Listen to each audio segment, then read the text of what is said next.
Welcome to citizens pulse. నేను మీ రాజేష్.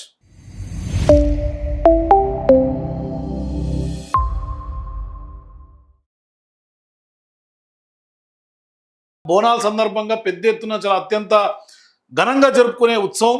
తెలంగాణలో కొన్ని లక్షల కోట్ల మంది సెంటిమెంట్తో ముడిపడినటువంటి యొక్క గొప్ప పండుగ, ఒక గొప్ప సాంప్రదాయ పండుగ అని చెప్పాలి.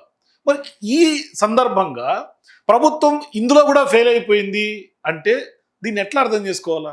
ఒకసారి మనం కొత్తపల్లి సురేష్ శర్మ గారు ప్రముఖ పండితులు ఉన్నారు కదా, ఆయన ఒకసారి అడుగుదాం, అసలు ఎటువంటి అపశృతి, ఎటువంటి అశుభం జరిగే అవకాశం ఉంటుంది, బోనం కింద పట్టడం అనేది సెంటిమెంటల్గా ఎటువంటి అంశాలు ఉండే అవకాశాలు ఉంటే మనం ఒకసారి మాట్లాడే ప్రయత్నం చేద్దాం సురేష్ గారితో.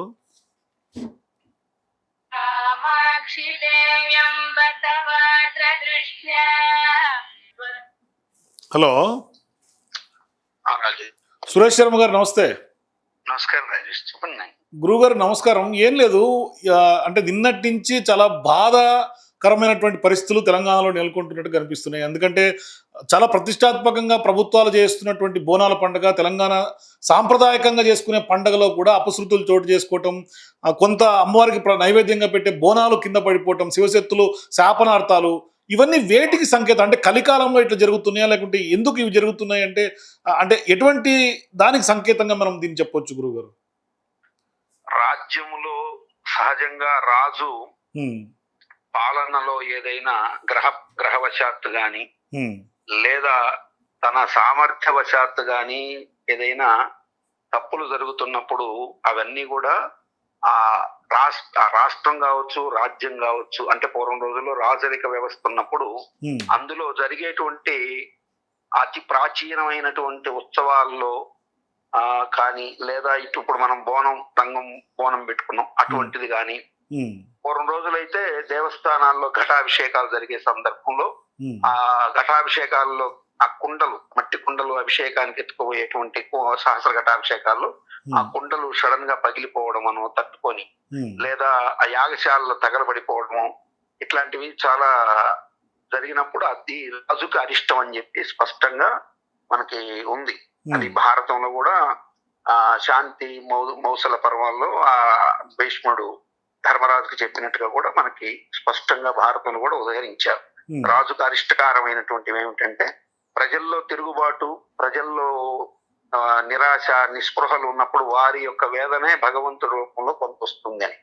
సో ఇక్కడ నేను వంటలీగా ఆయన మీద చెప్పడం కాదు, మీకు కూడా గుర్తుండే ఉండొచ్చు. లాస్ట్ టైం మనం ఒక ఏదో సమ్ అదర్ ఛానల్లో ఉన్నప్పుడు మనం మన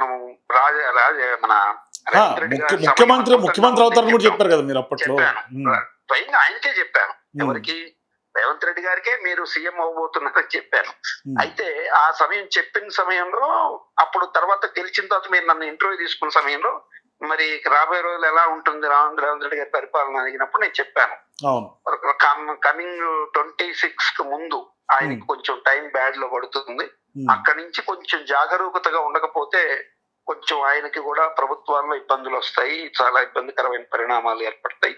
కాబట్టి అది ఆయనకి తన మీద ఉన్నప్పుడు, అంటే ఒక నేషనలైజ్ పార్టీలో ఉన్నారు కాబట్టి పైనుంచి సహకారాలు తగ్గిపోవడము, లోకల్ గా తను ఉన్నటువంటి సహచరులు కావచ్చు వీళ్ళ నుంచి, ఇవన్నీ కూడా తప్పించుకోవడానికి మరి ఉపాయాలు లేవంటే శాస్త్రంలో తప్పకుండా ఉపాయాలు ఉంటాయి. కానీ కాదు ఇక్కడ సురేష్ శర్మ గారు, ఇక్కడ తెలంగాణ రాష్ట్రానికి ఎటువంటి అశుభం జరిగే అవకాశాలు ఉంటాయి? అదే చెప్తున్నా, ఎప్పుడైతే రాజు ప్రతిష్టకి మసకబారేటువంటి ఇటువంటివి జరుగుతాయో అప్పుడు తెలంగాణ రాష్ట్ర భవిష్యత్తు కూడా అది కొంచెం ఇబ్బందికరమే.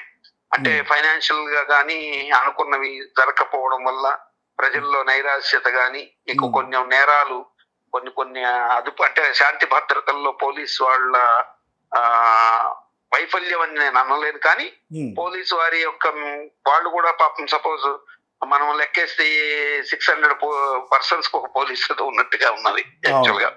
సో వాళ్ళు మాత్రం ఏం చేయగలరు, కాబట్టి అదుపు తప్పినటువంటి నేర వ్యవస్థ ఏర్పడడానికి కూడా అది కారణభూతం అవుతుంది. అంటే అలా పడిన వెంటనే ఏమి చేయాలి అనేది స్పష్టంగా కూడా చెప్పారు. ఇటువంటివి జరిగినప్పుడు వెంటనే ఉదక శాంతి, తర్వాత రాజక్షేమం కోసం క్షమాడంబరాలు ఎక్కువ కాకుండా ఉండడం, కరువు కాటకాలు లాంటివి విజృంభించకుండా ఉండడం కోసంగా తప్పకుండా కొన్ని ఆచరణలు చేయమని చెప్పి కూడా ధర్మశాస్త్రం కానీ ఇప్పటికే ఈ సీజన్ లో వర్షాభావాలు కనిపిస్తున్నాయి. అదే చెప్తున్నాను. వర్షాభావ పరిస్థితుల్లో ఇటువంటి సమయంలో అది పడడం నిజంగా విచారకరమే.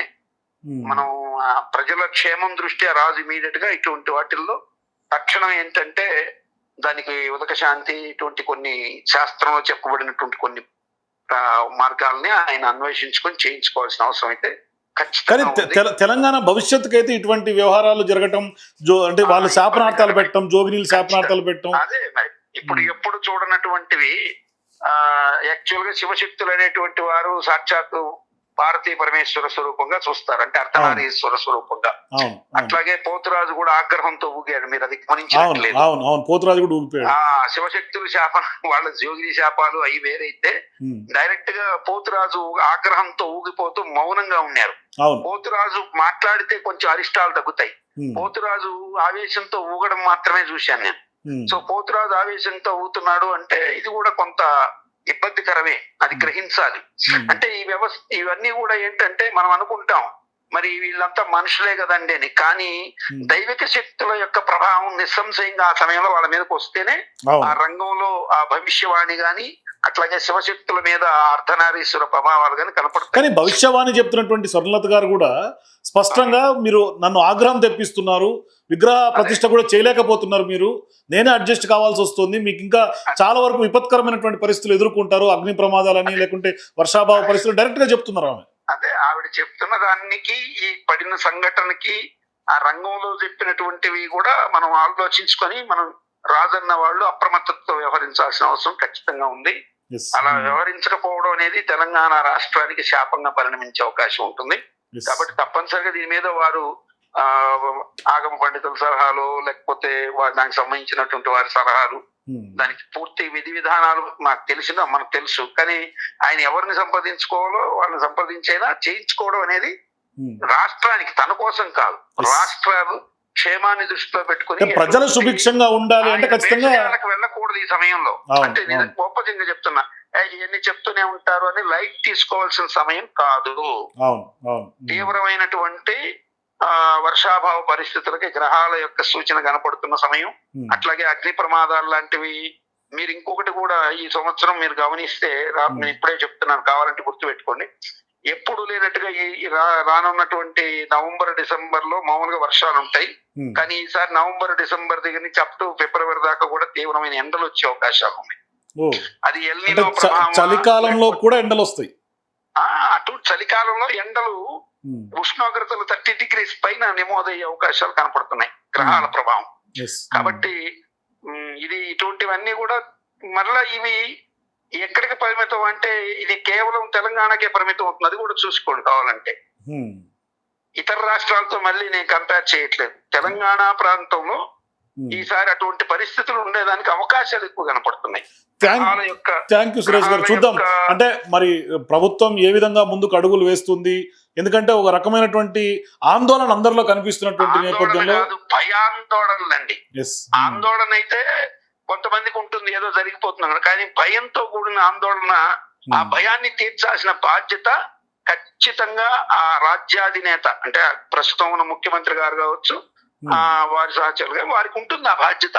వారు ఖచ్చితంగా దాన్ని నెరవేర్చుకుందామని ఆశిద్దాం.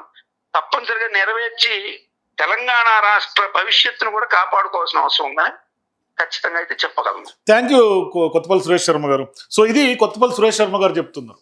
అంటే చాలా విపత్కరమైనటువంటి పరిస్థితులు, భయాందోళనమైనటువంటి పరిస్థితులు రాబోతున్నాయి. కాబట్టి ఖచ్చితంగా దీనికి సంబంధించినటువంటి శాంతి ఏం చేయాలి అనేది ప్రభుత్వాలు ఖచ్చితంగా ఆలోచన చేయాల్సినటువంటి అవసరం ఉంది. ముందు అసలు రివ్యూ జరగాల, ఏం జరిగింది, ఎందుకు జరిగింది, ఏ విధంగా జరిగింది, అక్కడ జరిగినటువంటి లోటుపాట్లు ఏంటి, మనం ఏదన్నా ఒకటి జరిగినప్పుడు భవిష్యత్తులో అటువంటివి లేకుండా ముందుకు అడుగులు వేయాల్సినటువంటి అవసరం కూడా ఉంది. కాబట్టి ఖచ్చితంగా ఈ యొక్క ఘటన పట్ల సీరియస్ డిస్కషన్ ప్రజల్లో జరుగుతోంది.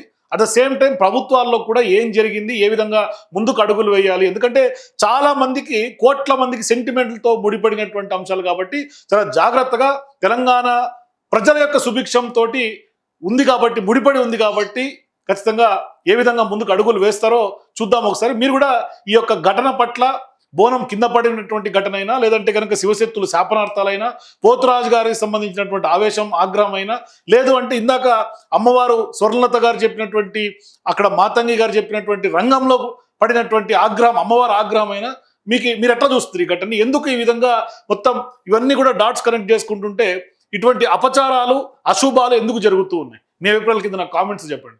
For more videos please watch citizens pulse.